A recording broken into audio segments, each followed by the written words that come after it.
49ers seventh round wide receiver Ronnie Bell. What's his role as a rookie for the San Francisco 49ers? And can he make the squad? And does he have competition from undrafted rookie Isaiah Winstead? Coming up on today's Locked On 49ers.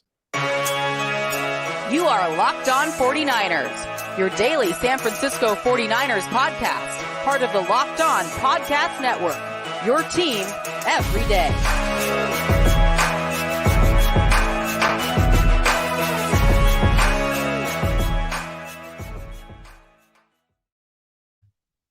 Welcome to Locked On 49ers. Brian Peacock and Eric Crocker at BD Peacock at Eric_Crocker. Thanks everybody for making this your first listen here on the Locked On Podcast Network, your team every day. We're talking wide receivers, one of Crocker's specialties, a DB expert. And since he locked down wide receivers for so many years, he knows what he's looking at on that side of the ball as well. So we're talking wide receivers, 49ers seventh round pick out of Michigan, Ronnie Bell, and an interesting little undrafted free agent that some fans have been asking us about. So we're talking wide receivers, rookie wide receivers on today's episode of Locked On 49ers. Appreciate y'all jumping in here on this live episode as well. And if you haven't checked us out on YouTube, make sure you go subscribe to the YouTube channel, hit the notification button so you know when we go live. But we always appreciate those folks that just listen to us in the morning, in the car, on the way to work, whenever it is, working out, going for a run. We've heard so many different people from so many areas of the world listen to us in all different situations. So we love y'all just the same. Appreciate you. I do have to have a question. I have a question about that. So you just talked about people listening to us from all over the world, right? And, Brazil and all these other countries. Is it weird to be a fan of another team, even if you're not from that area? Because, again, we have a large audience. We got 49 fan bases everywhere. Everywhere I go, they got the chapters. They got all this stuff. So are we going to knock the people that aren't from the Bay Area but are fans of the San Francisco 49ers? And what Croc's trying to say is it's super weird that he's a Lakers fan. Yes, it is. It's very disturbing. We got a serious playoff basketball series going on. We don't want to derail another podcast talking. I'm not going to talk about it. I am not going to talk about it. Here we go. KG says first time live for real. Love it. Let's go. Jumping on with this. Fantastic. Rick Torres says love the shirt. If you're watching this on YouTube, you know I have the QBU shirt, North Dakota State football. The QBU was a little different a couple of years ago than it seems right now. With what's going on in Trey Lance's career. Well, not just Trey Lance, Carson Wentz, Carson Wentz, yeah. Like, where is Easton Stick? Is he still on the LA Chargers? I don't know if Easton's stuck on a roster. Carson Wentz, is he a free agent? Carson Wentz is currently a free agent right now in the NFL. Wow. I would have never imagined that. After the rookie year that he had, or not so much rookie, like that sophomore season in the NFL, it was like, this guy's going to be a star.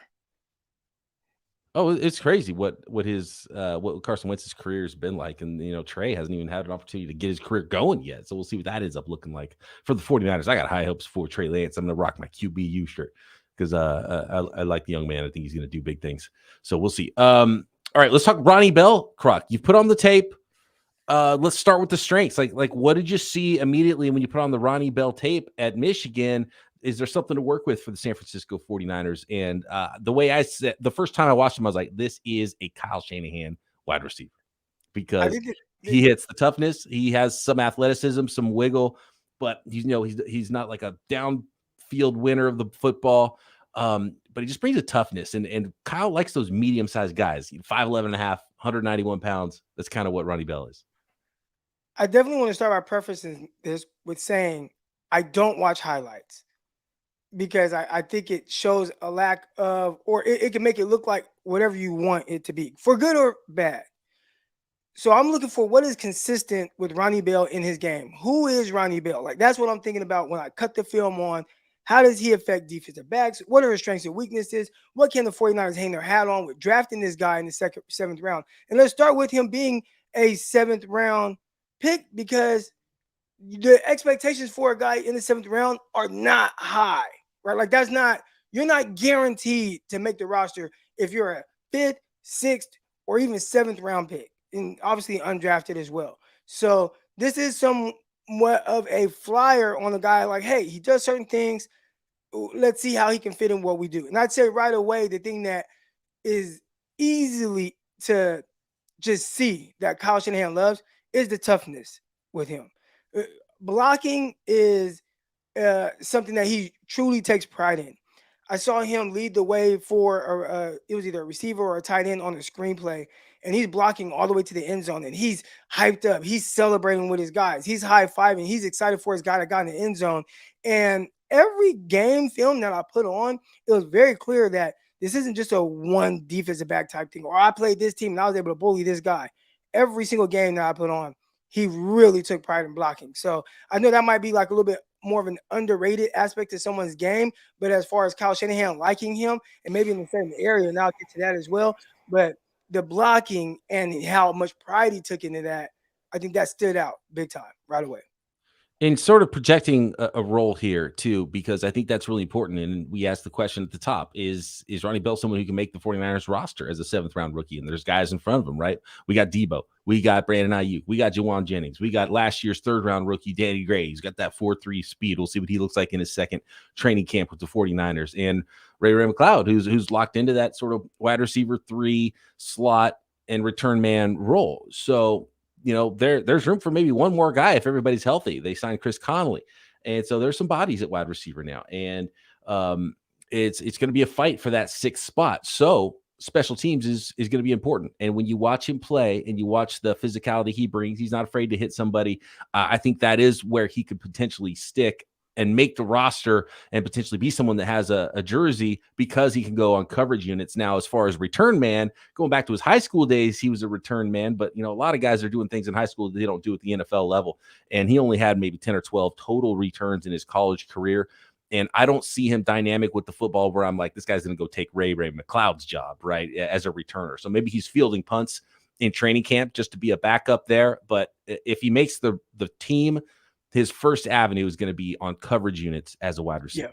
Because I've seen some people say that there's some Ray McCloud to his game, and I could see that potentially in his role on offense and what position he's playing. But as far as taking Ray McCloud's job, I don't know if I see that. Right. And you talked about coverage. Man, that is so big. And not just coverage, being able to block as well, right? I mean, you'll have receivers on return units, and hey, you're not the actual returner, but I need you to block, or I need you to be, you know, one of the 2 vice guys on a punt coverage and stop the gunner from getting downfield. You know, you have to be really versatile in your special teams. And guys that are 5th, 6th, 7th round picks, undrafted guys, that's going to be your way onto a team. Like, you have to really kind of kiss butt a little bit to the special teams coach and become his best friend, sitting on his meeting. And whatever it is that you need me to do, I need to be that. So I think everybody's looking at Ronnie Bell's game from a receiver perspective, and we'll definitely get to that. But for me, we should be talking about how is he going to be on special teams? And when you dive into kind of the mindset of him, that physicality part, the willingness to block, all right, you're blocking these DBs, but can you block this 6'4", 250-pound linebacker that runs a 4.6 and he's running full speed at you? How are you going to anchor down with that? And being able to do that is what's going to really help him potentially make this roster for the 49ers. By the way, I referenced Ronnie Bell's high school career. So he was in the Kansas City, Missouri suburb areas where he grew up. He had 21 touchdowns as a senior in high school, 1,605 receiving yards, 89 receptions as a senior, also 3 rushing touchdowns. And over the course of his high school career, he ranks number 3 with his 31 total touchdowns and 2,476 receiving yards. It's number 3 in Missouri high school history behind Dorial Green Beckham and Jeremy Maclin. So there you go. Wow. A couple of NFL players. Man, Dorial Green Beckham was one of my draft crushes. I loved that dude in college. It's like, oh, he's dunking on people. He's going to be the man. Didn't work out as well for Dorial Green Beckham.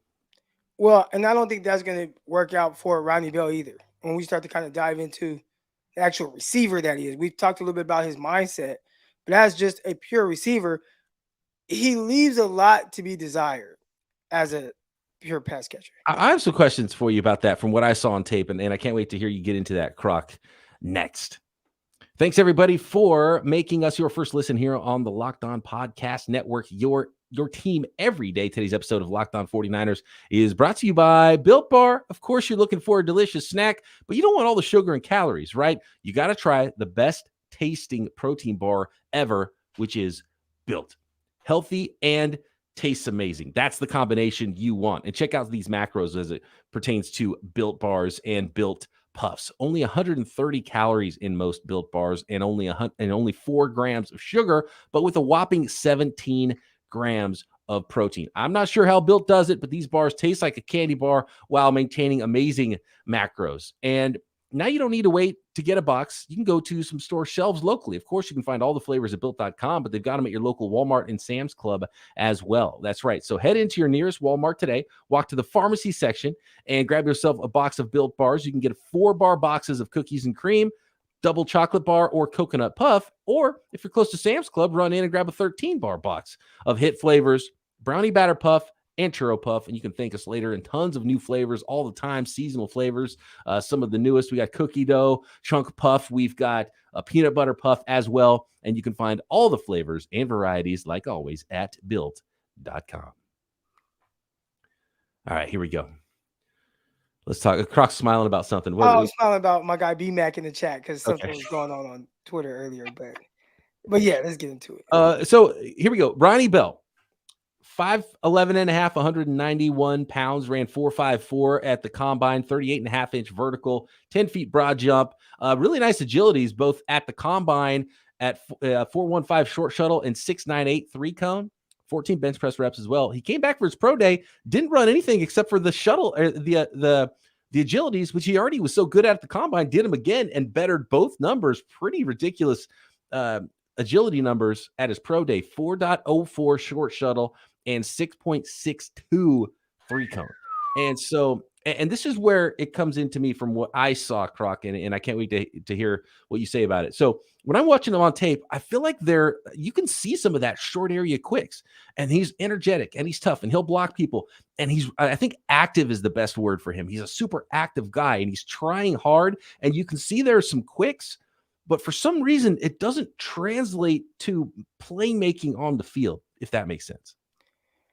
I think the biggest issue is that I know he ran a 4.54. Listen, the 40-yard dash, especially for a receiver, I don't want to say it's overrated, but if you can at the very least give the illusion that you're running really fast, then all right, you can win, especially if you know how to do certain little nuances, right? Devontae Adams, he's been a terrific deep threat in the NFL, and I get it, he's one of the best receivers in the NFL. He might be a bad example, but Devontae Adams, Keenan Allen, and we see Keenan Allen catch a lot of passes, but he can win vertically as well. How do those guys win vertically? They just know how to do little things to set up a defensive back, understand leverage, work certain half steps to be able to get that extra step on a defensive back. Then they have great ball tracking skills. When I watch Ronnie Bell, he really struggled with that part of it. And that's not just a Ronnie Bell issue. This was a Danny Gray issue, right? Like, this was my biggest thing with Danny Gray. Like, bro, you ran a 4.33. And nobody's kind of scared of you vertically. The way they guard you is if you're a 4.6 type of guy. And the way that they guard Ronnie Bell is like he's a 4.7 type of guy. And what I mean by that, again, I start kind of with myself with a lot of my kind of evaluations and how the cornerback is feeling. I wasn't the fastest guy, but I'm going to be able to see if a receiver threatens me. And the way that Ronnie Brown, former running back Auburn, the way that Ronnie Bell is threatening his defensive backs or how they're defending them, they are not worried about the vertical threat at all. They're sitting on his routes, whether he's in a slot. In a slot, it's really hard to sit on guys' routes because they have two-way goes on you. And these guys did not care about any of that. They stand there and just get in his stuff and then run with him. Guys were jamming him at the line of scrimmage. They weren't quick. We talked about the elusiveness. They didn't care about that. They're getting hands-on. I seen them get thrown to the ground. I seen them get thrown out of bounds. And it was like, if you are, let's say, Jamar Chase, I said, yeah, how Jamar Chase struggles to get that like off the line of scrimmage. A lot of guys got hands on Jamar Chase. But Jamar Chase ran a 4.33, and he was one of the best that we've seen at the catch point. So if you can have that elite trait of, all right, even if you're able to kind of run with me or whatever, I do run fast. I might be able to give you a little something at the top, and I can get enough space to go up and track the ball in. Chase, amazing at that. Bell, well, you don't have that. So how are you going to win if guys aren't respecting your speed on the outside? They're not respecting your speed in the slot. They're getting in you, and it's really tough for them to get off of the press consistently. Those were things that I saw kind of really come up over and over and over. So I put together a lot of clips on my YouTube channel, And I try to find a lot of good examples of him, like just doing the things good. And it was kind of hard. You see it here and there. And maybe, hey, Croc, you watched the wrong game. I should be able to put on 4 or 5 games and get enough of who this guy is and see him win enough. So that's not to say that he can't win at the line of scrimmage here and there, but consistently, I thought he struggled, especially when he played against like TCU. And they're gonna point to the deep touchdown on the post. He had another touchdown on a flea flicker, and then he had a post where he got tackled around the 3-yard line. If he's going to work like the best version of himself, it will be in the slot versus off coverage, and hopefully he has a quarter safety who has to match him vertically. He can win on that, but outside of that, just a legit defensive back or slot cornerback, or anybody real, I think it would be a really tough task for him to have any consistent success at the NFL level. David says, just watched the 49ers draft call with Bell. They said they love the way he plays. What did they love, Croc? I know, I mean, a lot of it's what we just talked about. Toughness, energy. You can really see that. I would say as far as winning as a route runner and getting open and making plays as a wide receiver, I didn't see a ton of separation. Wanted to see more. Like you can kind of see maybe he could be more efficient. It's hard for me to say how he could be better because there is something there with him athletically and he's active. So it's not for lack of trying to get open. It's just a lot of movements for not a lot of winning. And when he catches the ball, you're like, oh, you're waiting for him to break that tackle, make a big run. Doesn't really do it. Doesn't really separate. He's kind of like one step away from making a big play so many times, but just can't quite make it. But one thing he does do is he's really good at finding zones, sitting down in zones. I think some of his best receptions came just doing that, right? But I don't think that that's what you're chasing in the draft, is someone who can find a zone and get open because, right. You can have, tight end can do that. Undersized, underspeeded little any old wide receiver. The draft is littered with those guys. You're probably drafting a guy that can win routes versus man coverage and separate and make plays. But there is a place for a guy who can get open and use motion on crossers, find soft spots in zone. That is a skill, and he does possess that. Well, here's the thing, right? And you talked about kind of how he can win. And if the 49ers worked this spread wide open scheme where guys kind of sit up and hook up in zones, let's say like a Jarvis Landry, right? And this is a guy not fast. And he was kind of this bulldozer type guy. He was going to be a high catch type guy in his prime, right? Couldn't really run away from anybody, but knew how to settle in zones and things like that. If that was the 49ers offense, then I get it. That is not the 49ers offense. Their guys, you have to be able to, and they'll scheme you open on some stuff, but you have to be able to run away from a guy. You have to be able to get a step on a guy. And when you watch Deebo Samuel he's a 4.48 type guy. And I feel like with the balls in his hands, he's a 4.3 type guy. Right? Brandon Ayuk, he ran 4.5. They talked about him having a core muscle injury, but he can get steps on guys, and he's really good at freeing himself up at the top of routes, and he's got improved a lot on that as well. I haven't seen that with Ronnie Bell. I didn't see that in college. I saw it in college with Ayuk. It was just waiting for it to be consistent at the NFL level. That's not something that I saw consistently with Ronnie Bell. Terror Dome in the chat says, why don't we run more mesh concepts in our passing game? We ran enough. We, as in the 49ers, ran enough Chip Kelly mesh concepts to last a lifetime. And that was the year I worked at Pro Football Focus, and I was charting routes that year. And beginning of the year, I was requesting 49ers games, let's chart these 49ers routes. And their wide receiver core was bad. And the Chip Kelly offense was mesh after mesh. It was like crossers all day. And I started requesting to not have the 49ers because I just couldn't watch that anymore. I couldn't stand it. But yeah, there's crossers in the Kyle Shanahan playbook for sure. So we'll see. I think he does have an upward battle to make in the roster. You do want to have cheap rookies filling out the bottom of your roster. So if it's a tie, he's going to break the tie with someone like Chris Connolly, I'm sure. But he has to show out in those preseason games, has to show out in camp, and has to prove he can be, valuable on special teams to be wide receiver 6. And that's probably the main thing they're looking for in a wide receiver 6 is someone who can, help on offense. Obviously, if you're going to have a uniform on Sundays, but you have to be able to suit up and play special teams. Because I don't know if Danny Gray's a great special teamer. Right. What do the 49ers like about him? And like you said, 49ers said, man, we like the way he played. And I do believe that they like the way that he plays, just from a mental aspect of it. Just the physicality, probably goes all out, probably is very smart.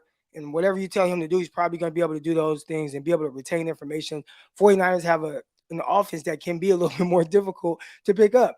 Being able to do those things, at the very least, function in the offense is something that he probably can do. But from an ability standpoint, whatever he does will have to be a surprise to me. Like, I am surprised with how, and that happens. It happens all the time. But I'm surprised with how Ronnie Bell is winning. Oh man, he caught 100 passes this year. I am surprised because I didn't see that coming out of Michigan. It will definitely have to be one of those things.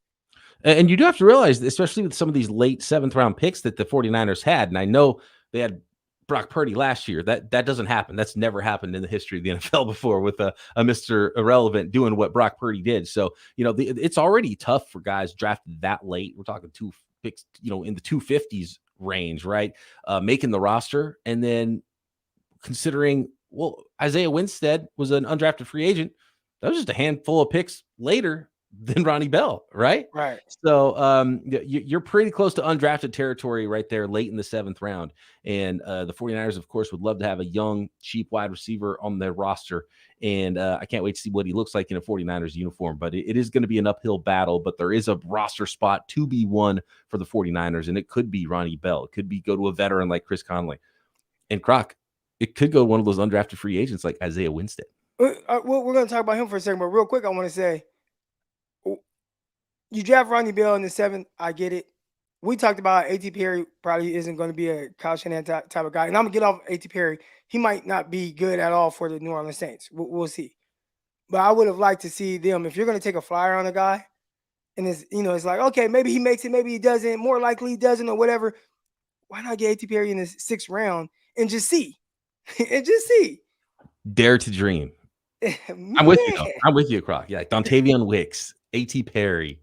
Started to get some really good value on day 3 with those receivers. If they're planning on taking a receiver, could they have changed the order of some of the positions they took and came out better and gotten themselves a better receiver potentially? And we'll see what Ronnie Bell is. And I'm not going to put a limit on what Ronnie Bell could be with the 49ers. So KG says wide receivers got to ask KB, aka Kendrick Bourne, how he made it without playing special teams. And Kendrick Bourne to tell you, he almost got cut several times. But the cool thing the fortunate thing for him at the time was 49ers didn't have a good receiver core. And him starting off, they had all the injuries to guys like Pierre Garçon, Aldrick Robinson. It was like, well, we kind of have to play Kendrick Bourne. We don't want you we don't want to have to play you. We like certain things that you do. But that was how Kendrick made it without. This roster is completely different than when Kendrick Bourne started off on the Niners. Kendrick Bourne wouldn't have made this roster. Nah. Probably, right? Yeah. Maybe practice squad, maybe, because it's like, he does some good things as a receiver, but yeah, maybe practice squad and then earns his way up to the big roster if there's injuries. But yeah, there was a lot more opportunity to make a roster that was pretty bare of talent, 2017, 2018 than there is right now for sure. Right. All right, next, Isaiah Winstead. What about the undrafted wide receiver? He's got some size. He's got some quicks. We put on the tape. And does he have a shot? Maybe even to beat out the drafted guys like Ronnie Bell and some veterans on the 49ers roster next. Thanks everybody for making Locked On 49ers your first listen every day. Shout out to all the everydayers. Tomorrow we're going to be coming back and talking about some of the comments made by GM John Lynch about the Jake Moody selection. Not a deep dive on Jake Moody, but just some ideas about why he was drafted, and hearing the coach and hearing the GM talk about it is really interesting. We've got more prospects to break down. Darrell Luter's coming up, some more of the undrafted free agents, of course, all the drafted guys as well, doing a little bit deeper dives on the tape of all the 49ers rookies coming up on future episodes of Locked On 49ers. So stay tuned. Okay, Croc, Isaiah Winstead out of East Carolina. He was, the story goes, and I don't know if this is true, but the story goes, he put out a tweet with his own highlights and he got himself signed because he was unsigned. And I don't know if that's really what did it, but it's funny. There's 2 things that I saw on his own highlight tape that he put out there that when I put on the tape, I saw more and more of it. And that's one. He's a pretty big guy, right? He's over 6'3", 210 pounds, but he's got quicks for his size. And it looks like he's got good ball skills. But one of his clips of him making a really great catch on the sideline, it was like that DB, you beat him off the line, but that DB caught up to you so fast. I questioned the deep speed, and I put on the film, and I saw a lot more of what I saw in his highlight tape that he put out, because you don't try to look at highlights first, but I saw that first, and I saw a lot more of that. And I don't know if it just creeped into my head, but when I watched more East Carolina, I saw a lot more of that from Isaiah Winstead. What did you see from Isaiah Winstead, Croc? Winstead, first of all, really big receiver, 6'4", 210, or we got my guy Terra Dome in the chat. He says 213. So he's, kind of hovering around in that range. And the first thing I saw before I saw any measurables or anything was the clip. And I just saw it kind of floating around before the 49ers even signed him. I'm like, man, this is a Twitch tail guy. And he's separating and he's catching the ball and all these intermediate routes. And, man, it looks really good. 49ers signed him. Everybody's like, man, 49ers got this big guy. So then you put the film on and you watch him. And I just watched Darrell Luter Jr. and did a deep dive on him. I'm like, man, this is probably one of the more easier evals to just figure out who a guy is. It's just like, this guy just does this and he does this well. Super easy eval. Watching Winstead, it was a little different because I had to kind of piece some things together. And there were a lot of people saying, oh, he's like Juwan Jennings. And I think if you just look at measurables, because Jennings, 6'3", 213, ran 4.72 at the combine, right? I think it's easy to kind of make the comparison between these two guys. Big, not very fast, but the games are really different. I think where they win would be the same place, but the way that they play is extremely different. All right. So with Juwan Jennings coming out of Tennessee, he actually played kind of fast and not like a burner, but big slot receiver.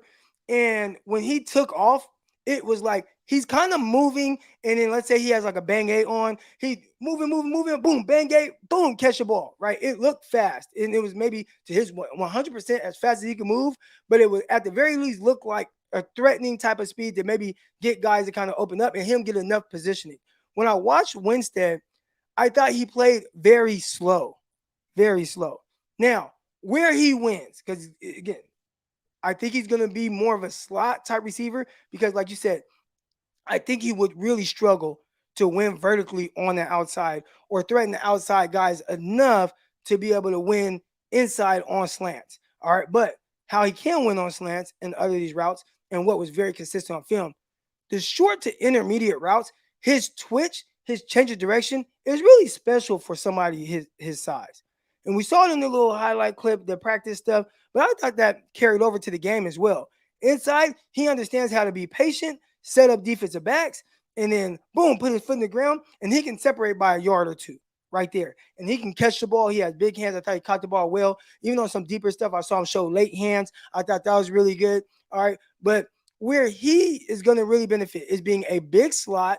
He will block, and I'm not going to run by anybody consistently. Maybe inside the 15, he can get a step on somebody and maybe, catch a fade ball. But in the open field slot, he can create that initial separation right now, catch the ball, and then he's not Juwan Jennings after the catch, which was something he did was special at Tennessee, but he can get some yards and fight for some extra yards after the tackle. But he understands, and you talked about Ronnie Bell settling down in zones.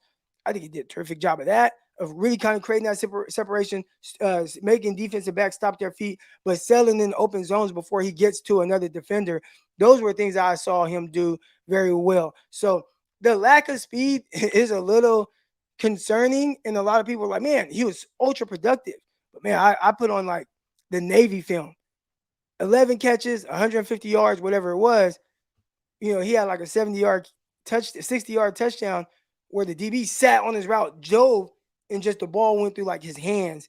He caught it, and then there was nobody there, so he started running downfield. Then you see somebody just who kind of had an angle, and he's like starting to snatch him. So, he starts doing that weaving thing where it's like, oh, these guys are going to get me, Checkable. Yeah, but outside of that, everything was 5-yard catch, 5-yard catch, 6-yard catch, 5-yard catch, 6-yard catch, quick out, slant.